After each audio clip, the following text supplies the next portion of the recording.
Hello, my name is Feliú-Mójer, and I am a program manager with ibiology and the vice director of Ciencia Puerto Rico. And today I'm going to talk about how to network effectively to help you build connections to advance your career. So what is networking?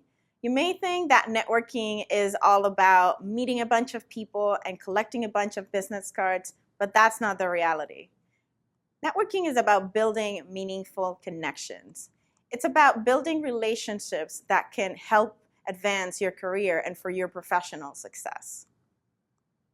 According to the U.S. Bureau of Labor Statistics, about 70% of all jobs are found through networking. So being able to network effectively, it's going to be pretty important for your next career move.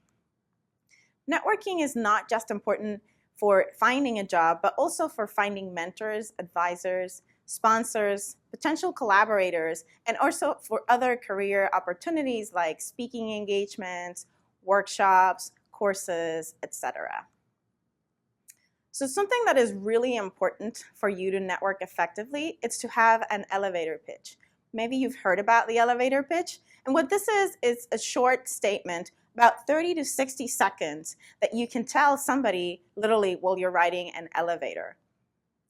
And there are three big questions that you answer when you're crafting an elevator pitch, or you should be thinking about when you're crafting your elevator pitch. Who are you? What do you do? And what is your goal? And who are you and what do you do? It's not just about saying your name and your role and what institution you are in, but really is about what makes you unique. How do you bring value to a company, to an institution, to a group? And then your goal should not just be, I want to find a job, or I want to find somebody who is doing, I don't know, experiments in neuroscience. You want to be specific. You want to be as specific as possible so that the person that you're talking to can help you out. Something that is really important to think about when you're crafting your elevator pitch is to eliminate jargon. You want to keep it simple. You want it to be accessible to somebody who's not a specialist, because probably most people that you're going to talk to are not going to be in your field, or they're not even going to be a scientist. So it's really important that you think about an elevator pitch that is jargon-free. Also think about who you're talking to. The elevator pitch is not just about you and who you are and what your goal is, but really it's who you're talking to. You need to think about who you're talking to, because you're going to have to change what you say depending on who you're talking to. What do they do? Where are they based? That is something that is really important to think about when you're doing an elevator pitch. Also critical, it's that you practice. Practice in front of a mirror with your friends, with your colleagues. You need to know what you want to say, because you're trying to get all of this information in a short amount of time. So you don't need to have a script that you're just going to spill out, but really you need to know exactly what you want to say. What are the key messages that you want people to take away when they talk to you? Some practical strategies for networking. It's really important that you are yourself. You want to build a connection with someone else, so you want to be authentic. You want to be genuine. Also, you want to be prepared. As I said, you need to have an elevator pitch ready. You need to practice. So you need to be ready when you're going to an event, know what you want to say, maybe know what kind of person you want to talk to. Something important and part of being ready is having business cards. So a business card is not just a way to give people your contact information, but it's also a way for people to remember you and for you to remember people. Something that you can do, for example, when you're at an event, is write in the back of a card, where did you meet this person? What was memorable about them? So that when you follow up with them with an email or maybe a phone call, you will know what exactly to refer to, so that they know where they met you and what exactly do you want. Also, it's important to be reciprocal. Networking and relationships in general, it's not just about one person, but it's about the two of you. So it's important that when you're talking to people, listen to them. Think about how you can help them, not just how they can help you. You have to know your style. Some people think that networking is just for extroverts. That is not true. Networking is for everybody. So if you are an introvert and you know that, then that's important because that is going to help you think about strategies that can help you network. If you're at a conference, then you don't want to talk to a bunch of people, but you need to know what your style is so that you can network efficiently. You also need to think about how to be memorable. If you're at an event, you meet a lot of people. And so how are you going to make sure that that person who could get you the next job, how are you going to make sure that they remember you? It could be your name, it could be the context, it could be something you say, but you have to think about how to be memorable. And again, you need to have a plan. You need to be ready. You need to be prepared. And so if you're going to an event, find out who's going to be there. Maybe email them ahead of time and say, we're going to be at this event. Let's have lunch. I would like to talk to you.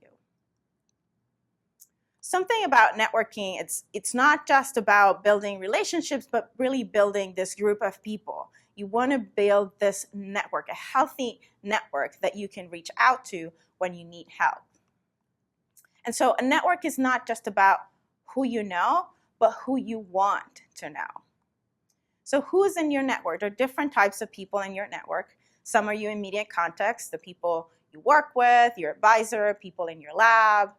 There's also contacts in your community, so people in your field or at your institution. Your network also contains non-professional contacts, so people that maybe you know socially from your community, from your church. So it's people that you know outside of work context, but just because you don't work with them or know them professionally, that doesn't mean that they can't help you. And then there's also secondary contacts. So they're the friends of your friends or the colleagues of your colleagues, people maybe you don't know in person, but that you could reach out to through who you know in your network. And so asking the people that you know, it's a really important way, it's a key way to help you build up your network, to find the people that you need to help you out. Joining professional societies is another great strategy to build and expand your network because there are people that have similar interests, that know about resources in your field, and that can help you out. Of course, attending events, conferences, talks, and so on, that's a great way to meet people. Another great way to meet people is to invite them to give a talk at your institution. Maybe there is a researcher whose work you admire, and maybe you're looking at their lab for a postdoc.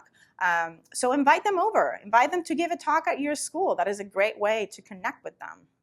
Another great way to expand your network, particularly beyond your field of expertise, is to volunteer. So if you say you want to go into a non-academic career, volunteering is a great way to meet people that are doing careers that you're interested in, besides developing some really important skills.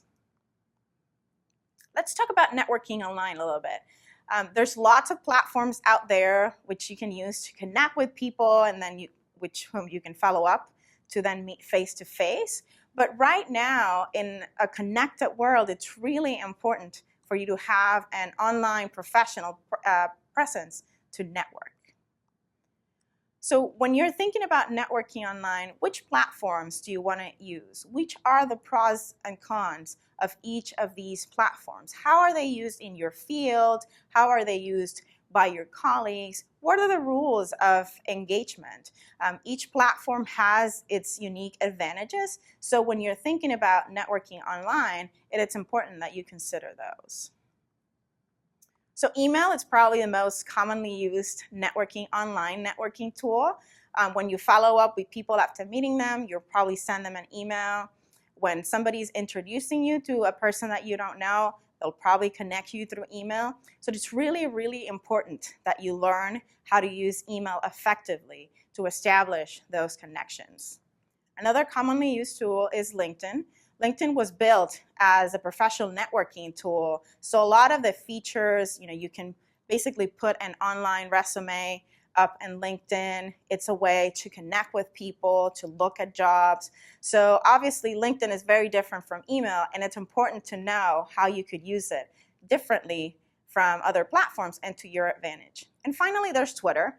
think a lot of people don't think about Twitter as a professional networking tool, but it really is. Twitter is fast-paced. There's a lot of information out there, but it's a really great way to connect with specific communities, with your niche communities, to connect with other experts, and to put yourself out there as an expert. So I would invite you to look at Twitter and how you could use it as a professional development tool.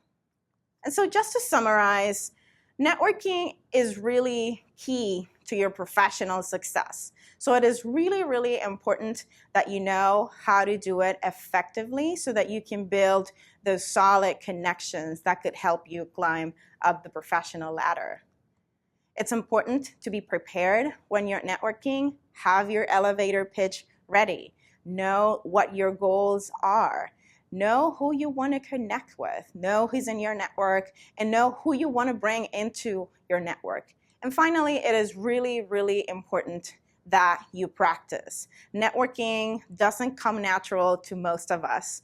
So it's important that you just take the plunge. Go do it. Practice your elevator pitch with people. Put yourself out there at meetings and events. Put yourself out there online and just network. Thank you.